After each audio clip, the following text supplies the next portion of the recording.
할렐루야. 우리 옆에 분들하고 한번 인사하겠습니다. 여기까지 잘 오셨습니다. 이렇게 합니다.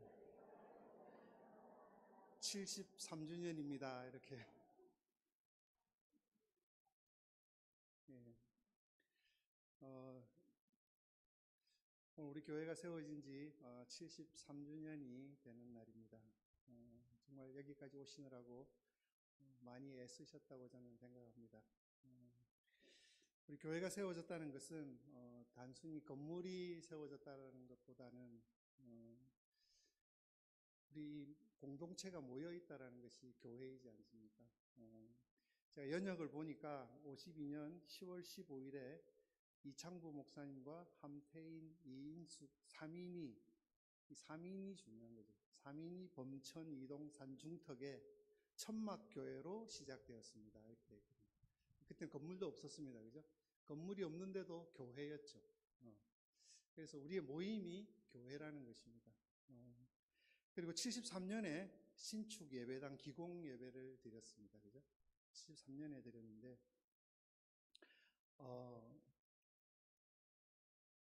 하나님께서는 이 땅에 복음을 위해서 교회를 세우셨습니다. 복음을 전하기 위해서 교회를 세웠는데, 그 교회는 우리 각 한 사람 한 사람 사람이 모여서 교회가 되는 것이죠. 교회가 되는데, 저는 오늘 세 사람이라는 제목으로 여러분들에게 말씀을 전하고 싶은데요. 세 사람은 어떤 사람인가? 세 사람은 그 칼 바르트라는 신학자에 의하면은 세 사람은 어떤 사람? 믿음을 통해서 새로운 신분, 곧 하나님께서 의롭다고 선언하신 사람의 신분으로 나아가는 사람. 예. 그러니까 하나님께서 의롭다고 선언하신 사람의 신분으로 나아가는 사람. 그러니까 지금 그대로의 존재가 아니라 믿음을 더해서 지금의 우리가 아닌 어떤 존재가 되는 것이 세 사람이다라고 이야기합니다. 그러니까 우리가 교회를 다니고 하나님을 믿는다는 것은 세 사람이 되는 것이라는 거예요. 그 세 사람이 되는 게 거듭남이라고 이야기할 수도 있겠죠. 그래서 믿음을 우리가 가지고 있고 하나님을 믿는다면은 늘 그 자리에 머물러 있는 사람이 아니라 뭔가 자꾸 새로워지는 것입니다. 우리의 삶이 새로워지는 것입니다. 사도 바울은 로마서 오늘 그 본문 1절에서 이렇게 이야기합니다. 오늘 1절 말씀 한번 읽어볼까요? 시작. 그러므로 우리가 믿음으로 어렵다 하심을 받았으니 주 예수 그리스도로 말미암아 하나님과 화평을 누리자. 우리가 믿음으로 의롭다 하심을 받았다. 이게 중요한 것이죠. 예. 그래서 하나님께서는 우리가 믿음을 갖고 있기 때문에 어렵다고 이야기하는 것이라는 거죠. 그래서 우리를 새 사람으로 인정했다라는 것입니다. 믿음이 있기 때문에. 그 근거는 뭐냐 하면은 우리가 잘나서가 아니라 하나님이 우리를 사랑하시기 때문입니다. 오늘 말씀 8절에 보면은 그 증거가 나와 있습니다. 8절을 한번 읽어볼까요? 시작. 우리가 아직 죄인 되었을 때에 그리스도께서 우리를 위하여 죽으심으로 우리에게 대한 자기의 사랑을 확증하셨느니라. 예. 우리가 의롭게 되어서 그런 것이 아니라 우리가 아직 죄인 되어 있을 때에 하나님께서 그죠? 그리스도를 우리를 위하여 죽게 만드셨다는 거죠. 그래서 그 하나님이 우리에게 대한 그 하나님의 사랑을 확정하셨다라는 거죠. 하나님은 자신의 아들을 내어주심으로써 우리에 대한 사랑을 보여주셨습니다. 우리도 하나님께 사랑을 보여줘야죠. 이 말씀을 보면서 저는 아브라함이 생각이 났습니다. 창세기 22장에 보면은 아브라함이 이삭을 데리고 어디로 갑니까? 모리아 산으로 가죠. 어쩌면 이게 성경에서 그냥 나와 있는 글이기 때문에 그냥 쉽게 읽고 넘어갈 수도 있습니다. 근데 여러분 한번 생각해 보십시오. 잠깐 생각을 한번 해보십시오. 내 자녀가 있는데 하나님이 자녀를 나에게 데리고 오라는 거예요. 와서 목숨을 끊으라는 것입니다. 이게 엄청난 일이지 않습니까? 아브라함의 그 믿음은 우리가 그냥 아브라함의 믿음의 조상이라고 이야기할 수 있는 그런 단계의 믿음이 아니라는 것입니다. 저는 아들을 내기가 참 어려울 것 같아요. 우리가 믿음 생활을 한다라는 것은 그냥 쉽게 그냥 이렇게 가는 게 아닌 것 같아요. 묵상을 해보면, 야, 이게 믿음이었어? 이런 삶이 믿음의 삶이야? 아브라함이 그 사랑하는 아들 이삭을 데리고 모리아 산으로 번제를 드리기 위해서 올라가지 않습니까? 한 2박 3일 정도 걸리는 여정이라고 이야기합니다. 그 2박 3일을 데리고 가면서 어떤 생각이었겠습니까? 그 부모 마음에. 아마 여러 가지 생각이 들었을 것입니다.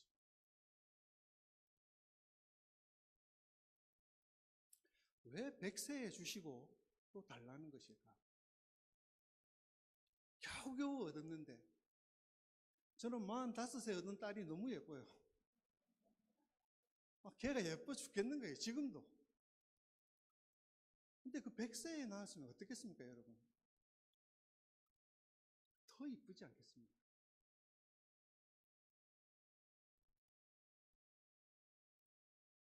근데 이삭이 물어보죠. 아버지, 재물은 어디 있습니까? 아마 그때 모르긴 해도 아브라함의 마음은 찢어졌을 거라고 생각합니다.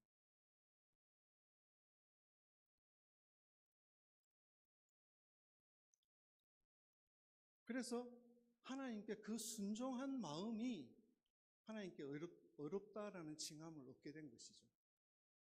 아브라함은 그래서 믿음의 조상이 된 것입니다. 처럼 아브라함이 아들을 하나님께 내어드렸던 것처럼 하나님 아버지께서도 우리를 위하여 자신의 아들을 주셨다는 것입니다. 여러분, 이건 정말 엄청난 사건입니다. 우리가 죽을 수밖에 없는 죄인이었는데 그 사랑하는 아들을 우리에게 보내주셨다는 거예요. 그 아브라함도 하나님께 기꺼이 자기의 아들을 드리지 않습니까? 아들을 내어줄 만한 마음을 가지고 그 믿음을 지켜나가는, 그게 믿음이고 의인이라고 칭함을 받는 것이죠. 그분의 사랑을 믿고 순종하는 사람, 그 사람이 바로 새 사람이라는 것입니다. 우리에게 하나님이 아들을 내어놓으라 하면 여러분 어떻겠습니까? 쉽지 않을 것입니다. 그죠? 오늘 우리가 하나님을 믿는다 하면서 이렇게 예배 드리는 것은 어쩌면 아주 대단한 일이라고 생각합니다.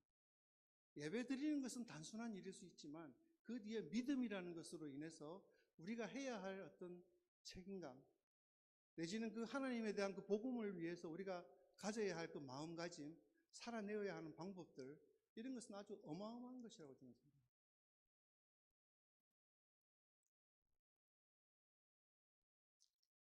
여러분, 정말 위험한 일을 하고 계신 것입니다. 네, 그 믿음이라는 것이. 근데 중요한 건 뭐냐면 그 위험한 일의 끝에는 뭐가 있습니까? 하나님이 준비하신 여호와 이레가 있다는 것이죠. 그게 우리의 소망이 되는 것입니다.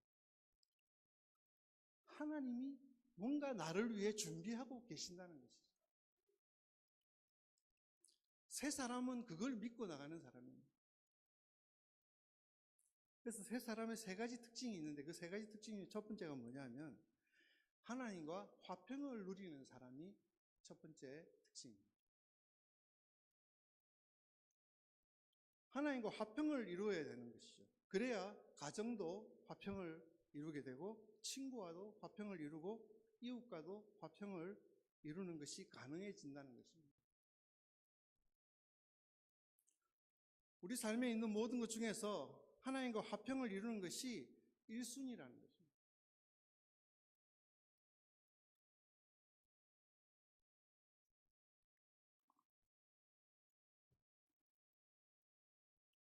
우리가 하나님과 화평을 이루지 않고서는 그 어떤 것도 할 수 없다는 것입니다. 화평이 이루어지고 가족과 친구들과 이웃에게 또 다른 화평을 이루는 인생이 되어야 된다는 것이죠. 이 화평을 이루는 것이 뭐냐면 십자가라는 것입니다. 왜냐하면 하나님과 우리의 끊어진 관계를 예수님이 십자가를 지심으로 해서 하나님과의 관계를 화평으로 이루어 주셨지 않습니까? 그 복음을 우리가 전해야 된다는 것이죠. 죄인을 의인으로, 그죠?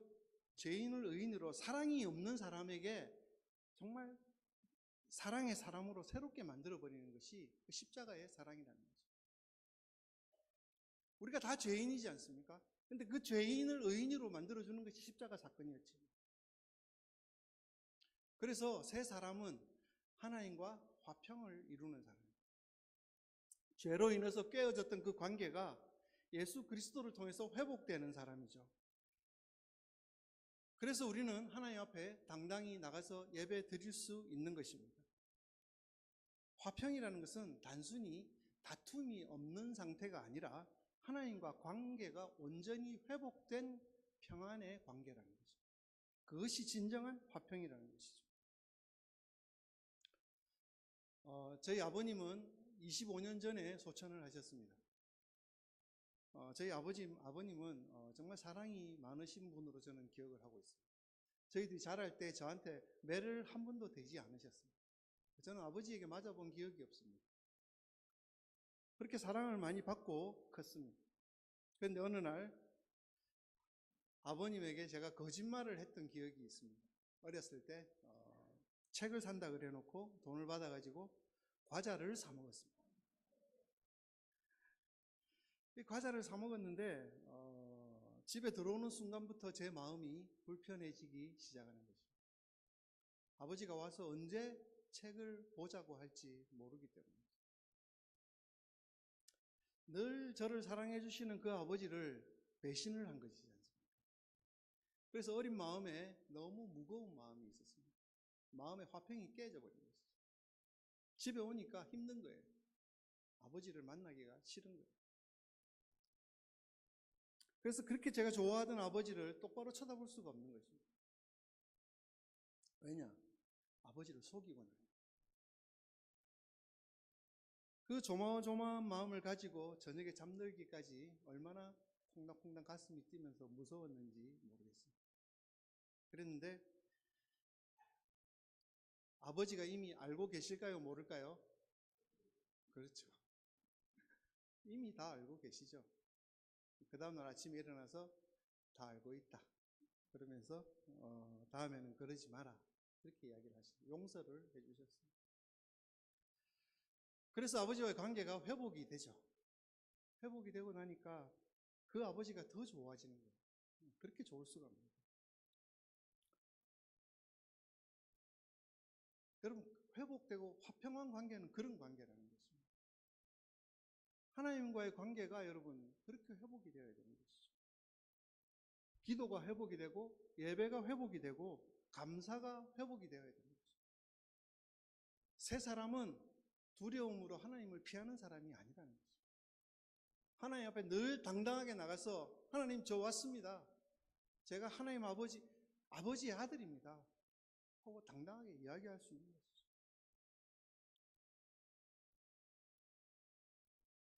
나는 하나님의 사랑받는 자녀라고 고백하는 것이 새 사람의 첫걸음이라는 것입니다.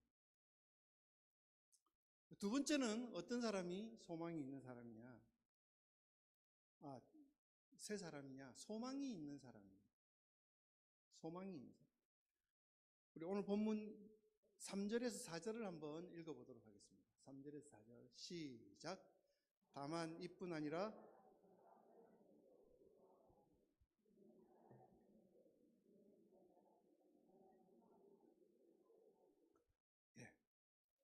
하나님의 영광을 바라고 즐거워하고 새 사람은 하늘의 소망을 가진 사람입니다. 세상 사람들 눈에 보이는 것에 소망을 두지만 우리 하나님을 믿는 사람들은 하나님의 나라를 바라보게 된다는 것이죠. 그럼 바울은 지금 이야기하고 있지 않습니까? 환난 중에도 즐거워하나니 이는 환난은 인내를, 인내는 연단을, 연단은 소망을 이루는 줄 압니다 라고 이야기합니다. 4절에 보면은 그죠? 소망을 이루는 자, 소망을 이루는 줄 알미로다 라고 이야기를 했습니다. 소망을 이루는 줄 알미로다. 그럼 우리가 악이 뭐겠습니까? 악이 뭐냐 하면 알기를 거부하는 게 악입니다. 거부한다기보다 오히려 알려고 하지 않는 것이 악입니다. 여러분, 하나님을 믿고 하나님이 정말 나를 구속한, 나를 정말 구원의 길로 인도해 주신 분이라고 생각한다면 그분에 대해서 알아야 될 거 아닙니까? 그분이 나를 정말 죽음에서 사망에서 생명으로 옮겨주셨는데 그분에 대해서 알고 싶어 하는 마음이 여러분 얼만큼 있습니까? 알아야 되는 것이죠. 알려고 하지 않는 것이 죄라는 거예요.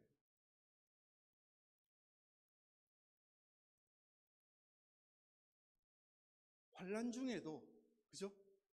환난 중에도 즐거워할 수 있는 것은, 예, 환난은 인내를, 인내는 연단을, 연단은 소망을 이루는지 이 전체 그림을 그려서 알고 있다는 거예요. 그래서 환난이 곧 소망이겠구나 라고 생각하는 것이죠. 우리의 인생이 바뀌기를 원한다면 그 원리를 알아야 된다는 거죠. 아, 하나님께서 나에게 환난을 주시는 것은, 고난을 주시는 것은 나를 성장시키기 위함이고 내가 더 하나님 앞으로 나아갈 수 있는 힘을 주시기 위한 것이구나. 십자가는 환난을 소망으로 바꾸는 것입니다. 십자가의 고난은 곧 부활이라는 것입니다.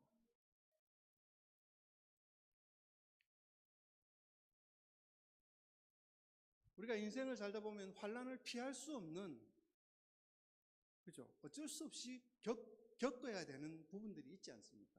내가 겪고 싶어서 겪고 겪기 싫어서 안 겪고 하는 게 아니지 않습니까? 누구에게나 환난이 오죠. 환난은 찾아오게 되어 있습니다. 내가 원해서 오는 거고 원하지 않으면 안 오고 이런 거면 우리가 선택할 수 있지만 그런 게 아니기 때문에 환난이 오면 대응을 해야 되는데 이 대응을 해야, 잘 대응을 해야 환난이 소망으로 바뀐다는 것이죠. 근데 그 환난이 소망으로 바뀐 원리를 알아야 된다는 거죠. 그래서 성도의 능력은 뭐냐면 이 환난을 잘 극복해내고 이걸 소망으로 바꾸어내는 것이 우리 세 사람의 능력이라는 거죠.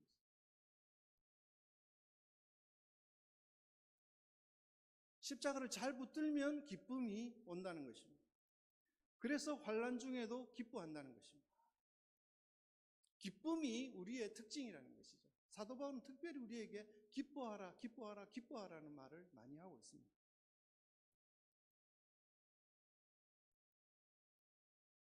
여러분, 하나님은 내가 필요한 걸 요구할 때 여기 있다고 툭 던져주시던가요?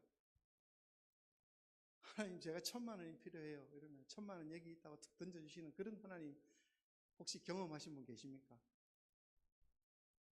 그렇지 않죠.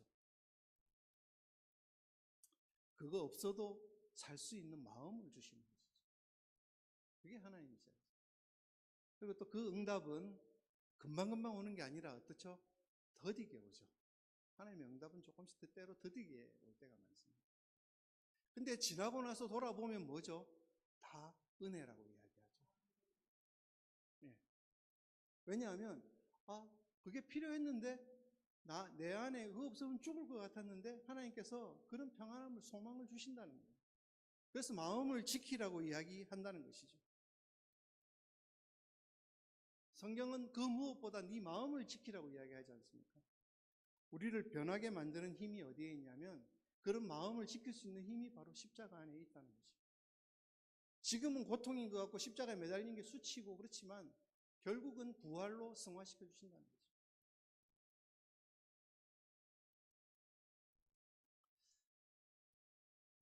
또 아버지 학교 이야기를 하게 되는데요. 네.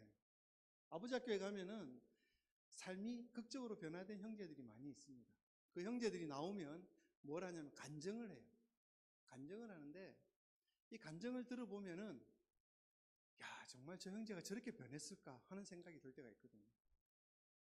근데 그 간증을 하는 형제들은 원래 위치로 다시 돌아가지 않습니다. 왜냐하면 많은 사람들이 보는 앞에서 내 삶을 드러내 놓았기 때문에 이 삶이 변화가 되는 거예요. 계속해서 변화되어 나가는 것이죠. 신기합니다, 그게. 여러분, 십자가 안에서 예전의 모습에서 내가 이렇게 변했다고 고백을 하는데 십자가 안에서 고백을 하니까 저 사람이 변하더라는 거예요.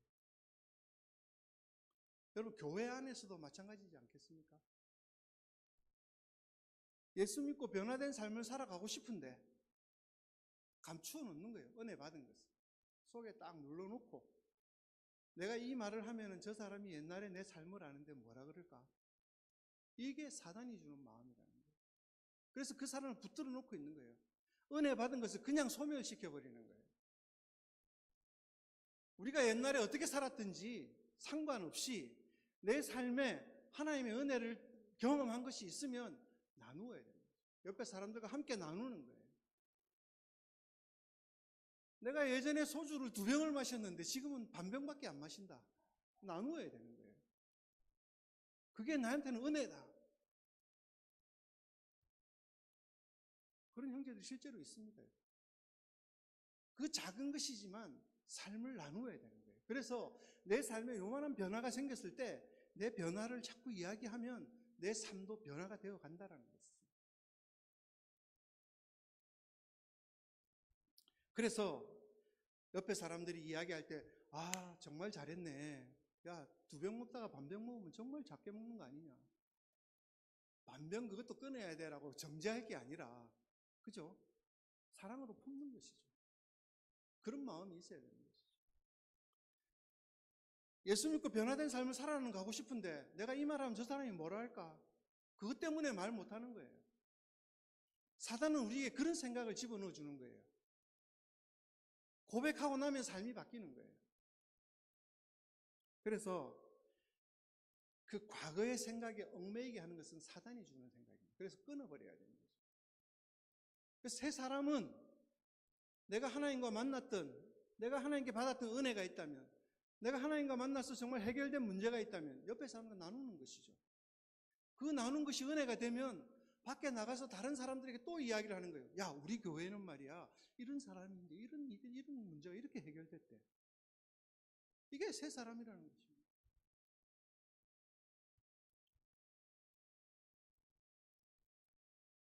찬송가 289장을 보시면 주 예수 내 마음에 들어와 계신 후 변하여 새 사람 되었다.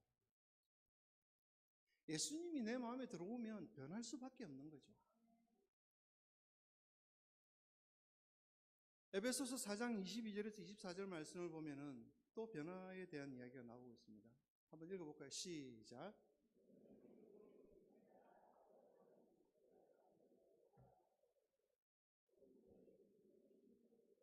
하나님을 따라 의와 진리의 거룩함으로 지으심을 받은 새 사람을 입으라. 이러면 이게 끝난다는 것입니다. 의와 진리의 거룩함으로 지으심을 받은 새 사람을 입으라는 것이죠. 유혹의 욕심을 따라 썩어져가는 옛 사람을 버리라는 것입니다. 내가 옛날에 죄인이었고 문제투성이였지만 이제는 변했습니다. 그러면 이제 능력이 나타나기 시작한다는 것입니다. 여러분, 고난이 끝이 아니라 소망을 빚어내는 과정임을 새 사람은 아는 것입니다. 그렇게 주님 안에서 새 사람을 입는 것입니다. 요셉의 인생을 보면 우리가 다 알지 않습니까? 요셉의 인생이 여러분 어땠습니까? 형에게 팔려가는 인생이었어요. 그렇죠. 형에게 팔려가는 인생이었어요. 팔려가가지고 보디발 장군의 집에 가서 집사를 하게 되죠. 그 집에 살림을 맡고 있는데 보디발의 아내의 유혹을 받게 됩니다. 그 유혹을 물리치고 깨끗하게 살았는데 누명을 쓰게 되죠. 누명을 쓰고 감옥에 가게 됩니다. 여러분, 여기까지는 보면 정말 요셉에게 있어서는 고통입니다. 고통일 수밖에 없죠. 그런데 거기서 술 맡은 관원과 떡 맡은 관원을 만나게 되는 것이죠. 그 만나면서부터 요셉의 인생이 달라지기 시작하지 않습니까? 총리가 되지 않습니까? 꿈 해몽을 하는 것이죠. 그래서 총리로 세우시는 걸 볼 때 하나님께서 그 고난을 통해서 더 단단한 믿음을 빚고 계시다는 것을 믿는 것이 우리가 해야 할 일이라는 거예요.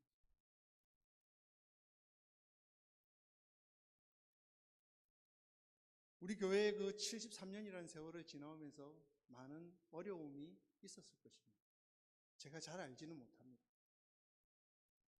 그러나 끊임없이 기도의 자리에서 소망을 가지고 지금까지 묵묵히 지켜오셨던 그 믿음의 선배들이 있었기 때문에 지금의 이 동성교회가 있을 것이라 생각합니다.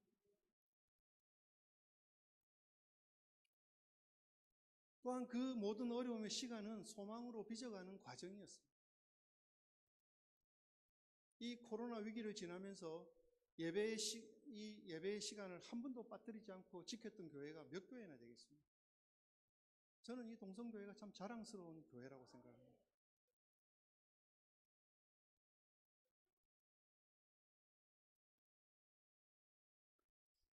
이 창립 기념주일에 우리가 다시 한번 생각해 볼 것은 내가 과연 새 사람인가? 우리 교회가 새 사람으로 모여져 있는 단체인가? 새 사람으로 모여져 있는 교회인가? 나 한 사람이 새 사람이 되면 이 교회는 새 교회가 되는 것입니다.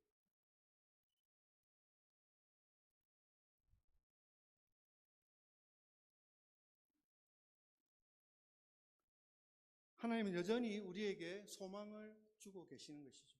미래에 대한 비전을 품고 소망 가운데 살아가는 저와 여러분 되었으면 좋겠습니다.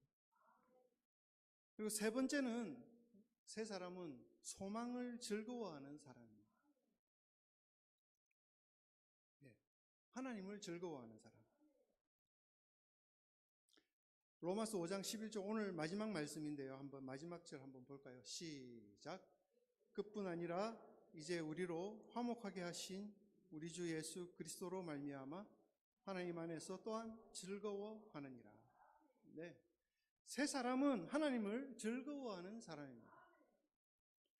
우리가 아닌 존재로 존재하는 것이죠.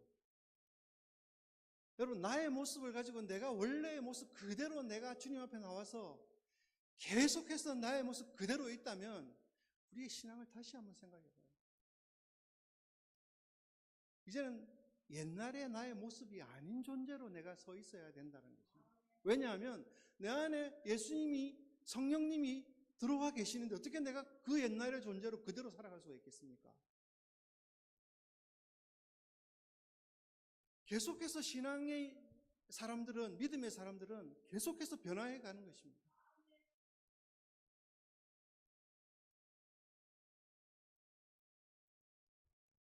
여러분, 어제 받았던 은혜가 오늘 지속되지 않지 않습니까?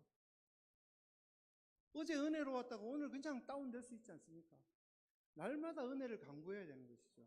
그 은혜는 날마다 변화합니다, 여러분. 똑같은 말씀을 가지고도 어제 받았던 은혜가 다르고 오늘 받았던 은혜가 다를 수 있다는 것입니다. 어떻게 변하지 않을 수가 있겠습니까?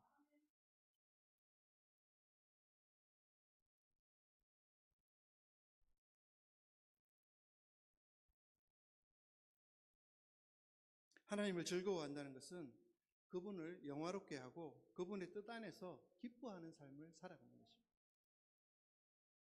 예배가 의무가 아니라 기쁨이 되고 섬김이 부담이 아니라 감사가 되는 것이죠. 복음을 전하는 것이 억지가 아니라 즐거움이 된다는 것입니다.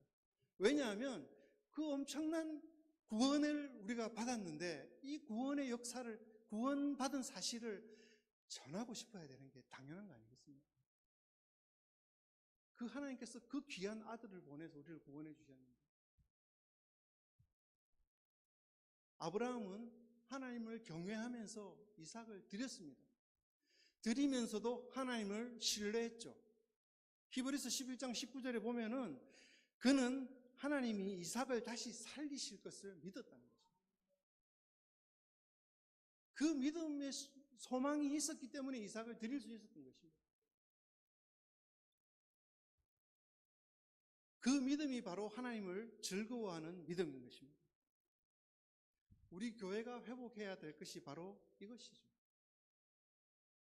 하나님 앞에 나의 것을 드릴 때 기뻐하고 복음을 전할 때 감사하고 교회를 세워갈 때 즐거워하는 마음, 이것이 새 사람의 삶이라는 것입니다.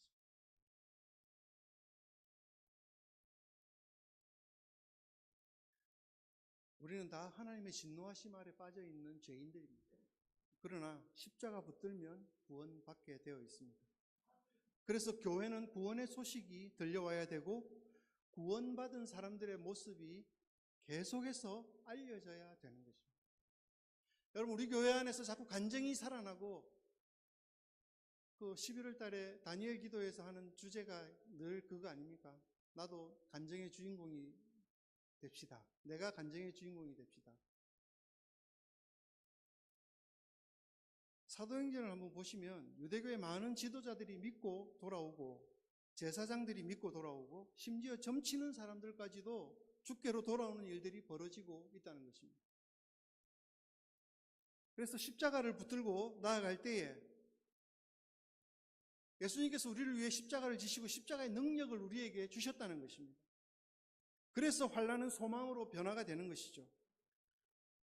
이 십자가를 어떻게 자랑하지 않고 견딜 수가 있겠습니까? 이제 2주 뒤면 때로와 초청 잔치가 있습니다. 우리가 주변 사람들에게 이 십자가를 자랑해야 될 것입니다. 내가 받았던 은혜를 그들에게 나누어야 될 것입니다. 먼저 우리가 나누고 우리가 나누었던 그 은혜를 또 다른 믿지 않는 사람들에게 나누어야 될 것입니다. 십자가를 자랑해야 될 것입니다. 여러분, 사도 바울은 복음을 부끄러워하지 않았습니다. 지금 세상 사람들은 기독교를 개독교라고 그러고 기독교를 참 많이 좋지 않게 평가하는 경우가 있습니다. 그러나 구원받은 사실은 변할 수가 없는 것입니다. 그들이 뭐라고 하든 상관이 없는 것이죠. 고린도전서 1장에서 바울은 십자가에 못 박힌 그리스도가 유대인에게는 꺼리끼는 것이고 이방인에게는 미련한 것이지만 구원받은 사람들에게는 하나님의 능력이라고 이야기하고 있습니다. 신약시대의 십자가가 지혜와 반대되는 미련한 것으로 인식된 이유가 그 가운데 하나가 뭐냐면 그리스 로마 사회에서 가장 수치스럽고 부끄러운 형벌이 바로 십자가형이었기 때문이었습니다. 그래서 십자가가 수치스러운 거예요. 부끄러운 것이죠. 그리고 유대인들에게는 십자가는 저주의 상징으로서 꺼리낌의 대상이었습니다. 그러나 바울은 그 십자가의 복음을 부끄러워하지 않고 있다는 것이죠. 그 이유는 첫째는 복음은 구원에 이르는 하나님의 능력이 있기 때문입니다. 두 번째는 복음 안에서 하나님의 의가 계시되기 때문입니다. 그 당시 유대인의 기준으로는 모든 그리스도인의 기준으로 보든 십자가는 부끄러운 것이 분명했습니다. 그러나 믿는 이들에게 십자가는 우리를 구원하시는 하나님의 능력이었다는 것입니다.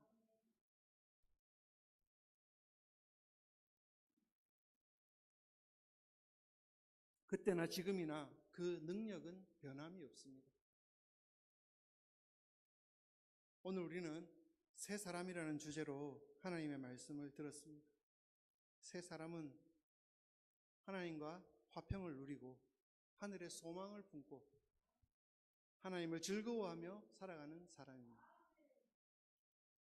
이 세 가지가 우리 교회의 중심이 되면 좋겠습니다. 하나님께서 아브라함의 믿음을 보시고 어렵다 하셨던 것처럼 우리도 복음을 붙잡고 믿음으로 순종할 때에 하나님께서 말씀하실 것입니다. 너는 내 사랑하는 아들이다. 너는 새로운 새 사람이다. 동성교회가 73주년을 맞으면서 우리 교회가 세상 속에서 복음으로 새 사람을 세우는, 우리가 새 사람이 되었을 뿐만 아니라 다른 새 사람을 또 세우는 그런 공동체가 되었으면 좋겠습니다.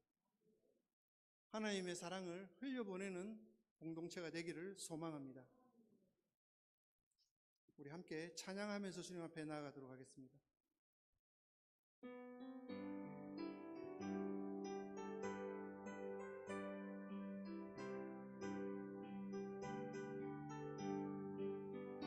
주 예수 내 맘에 들어와 계신 후 변하여 새 사람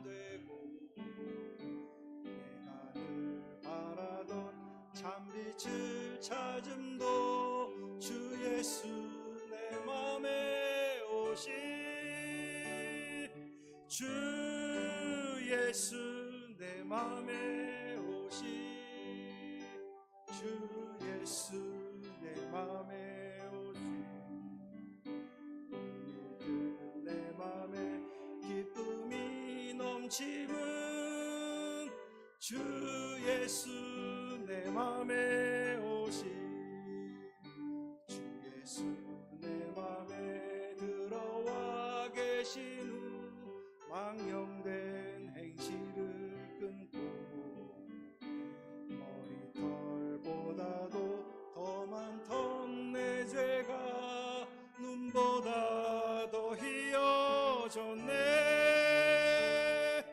주 예수 내 맘에 오심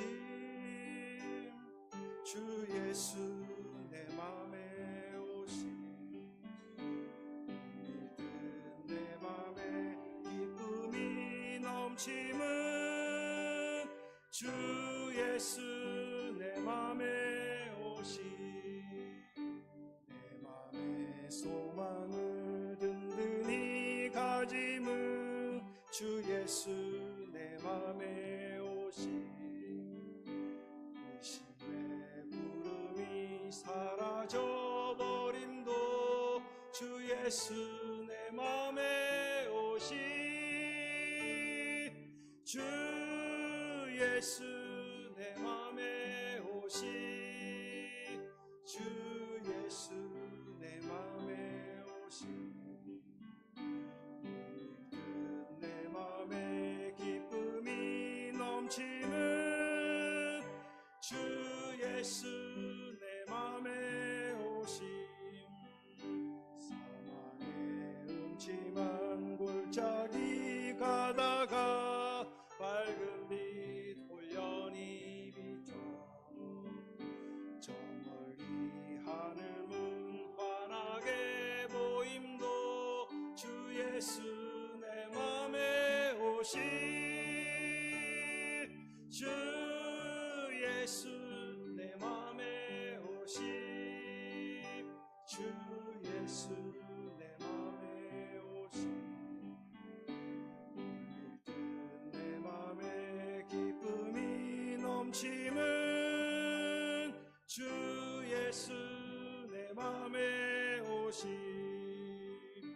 내가 저 천성에 올라가 살기는 주 예수 내 맘에 오시 천성에 올라가 주님을 뵈리니 그 기쁨 비길 데 없네 주 예수 내 맘에 오시 주 예수 내 맘에 오시 내 맘에 기쁨이 넘치는 주 예수 내 맘에 오시 이 시간 우리 한번 기도하겠습니다. 주님 예수 그리스도의 십자가로 우리를 의롭다 하시고 화평케 하셨습니다. 이제 더 이상 하나님을 두려워하지 않고 아버지의 품 안에서 평안을 누리는 새 사람으로 살게 하여 주시옵소서. 우리의 예배와 삶이 주님과 동행하는 화평의 삶이 되게 하여 주시옵소서. 환난 중에도 소망을 잃지 않고 하나님을 즐거워하는 교회 되게 하여 주시옵소서. 십자가의 복음을 부끄러워하지 않고 구원의 능력을 담대히 전하게 하여 주시옵소서. 우리 주여 한번 외치고 기도하겠습니다. 주여! 하나님 아버지 그렇습니다. 아버지 우리가 그리스도의 십자가로 우리를 의롭다 하시고 화평케 하셨는데 이제 더 이상 하나님 앞에서 주님의 자녀로 살아가게 하여 주시옵소서. 아버지의 품 안에서 평안을 누리는 새 사람으로 살아가는 저희들 되게 하여 주시기를 간절히 바라고나옵나이다. 하나님 우리의 예배와 삶이 주님과 동행하는 화평의 삶이 되게 하여 주시옵소서. 또한 환난 중에도 소망을 잃지 않고 하나님을 즐거워하는 교회가 되게 하여 주시옵소서. 하나님 우리가 하나님 아버지를 바로 보게 하여 주시옵소서. 아버지 하나님이 하실 일을 보는 저희들이 되게 하여 주시옵소서. 그런 눈을 키워 주시옵소서. 십자가의 복음을 부끄러워하지 않고 하나님 십자가의 복음을 증거하는 구원의 능력을 담대히 전하는 저희들 될 수 있도록 하나님 역사하여 주시옵소서. 우리 동성교회가 새 사람의 공동체로 하나님 세상 속에서 복음을 들고 나아가는 귀한 교회로 성장시켜 주시기를 간절히 소망합니다. 주님, 사랑의 하나님, 오늘 우리를 새 사람으로 불러주시니 감사합니다. 우리의 옛사람은 예수님과 함께 십자가에 못 박고 이제는 주님의 의와 평화와 소망으로 살아가게 하여 주시옵소서. 우리 교회가 새 사람의 공동체로 세상에 복음을 전하는 거룩한 공동체로 살아가게 하여 주시옵소서. 예수님 이름으로 기도드립니다. 아멘.